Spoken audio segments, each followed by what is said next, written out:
380,000 Marylanders and 1 in 4 Baltimoreans lack health care. Relax, relax. I can help you. I have a solution. You can buy Care First, my product. And if you cannot afford it, we'll force the government to buy it for you. Are you a doctor? Who needs doctors? I am much better than a doctor. I am an industry, churning out profits, growing bonuses, buying governments. I am Count Bleach's Ride.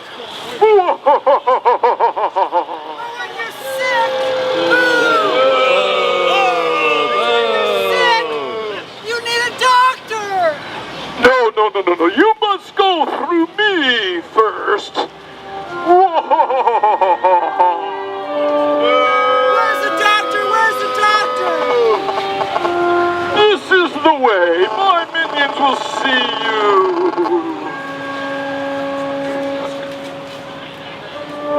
As you see, the insurance company's already between you and your doctor. Former Care First CEO earned $18 million bonuses, and Chit Burrell earns $3 million a year, while banking their profits and denying community service as a non-profit. Well, 1 in 4 Baltimoreans lack access to dignified health care. These corporations are undermining our democracy. You're awful, Ken. Stalling reform by baiting and hobbling our elected representatives with campaign contributions. That's what they call change we can believe in.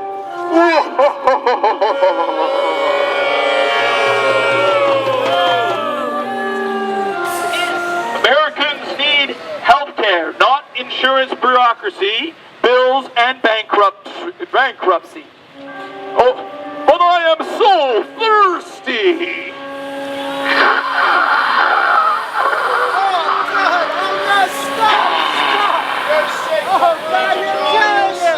You're killing us! It's time for a single-payer Medicare for All system. Our elected representatives must just say no to more market-based, doomed-to-fail boondoggles. All right. Human right, health care for all. Health care is a human right, health care for all.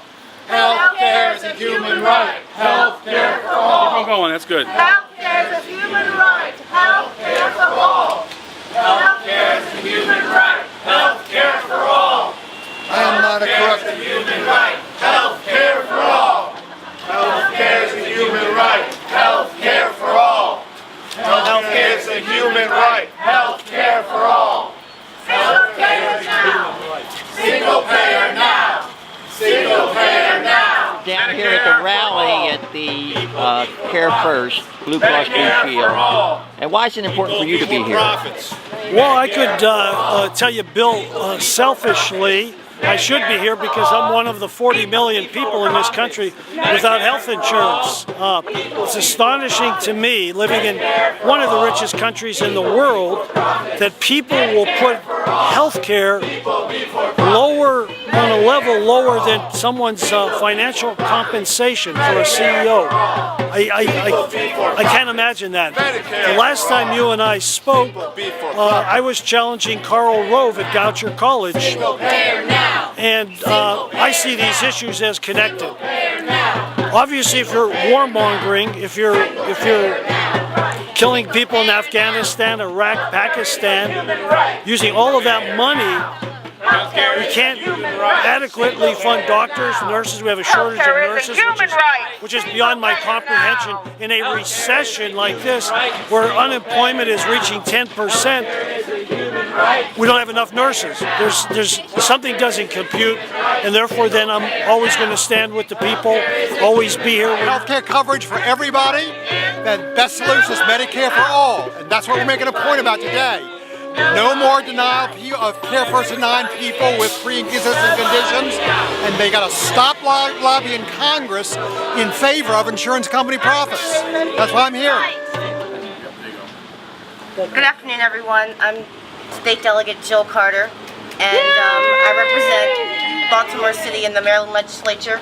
I'm here because I think that the entire debate about health care, both at the national and state level, is gone astray of the real issues. And I think that both our legislature and the Congress is denying the real issues, and the media of course buys into it, and so the general public never get to hear what the true story is, or all sides of the issue.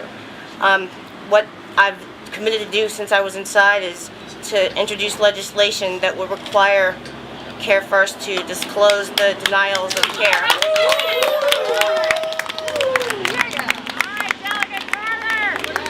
Let me just finally say, but the issue isn't just Care First, it's the influence they have over elected officials, over politicians.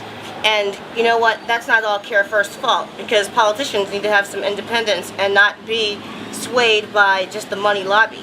And I think that's where we come in. You have to hold politicians accountable and not allow them or us to put a spin or a slant on the wrong thing, which is exactly what happens with healthcare and so many other issues. So thank you. Thank you. Healthcare for all. Healthcare for all. Healthcare for all. Healthcare for all. Healthcare for all. Healthcare for all. 19 cities do mobilizations. We have 9 more between now and next Tuesday. And this is going to be an ongoing project. We're not going to accept Congress saying that 10 million or 20 million people not having health care is acceptable reform. That's not acceptable to us. We're not going to let the Congress tell us that a 100% increase in the cost of health care over the next 10 years is acceptable reform. That's not acceptable reform.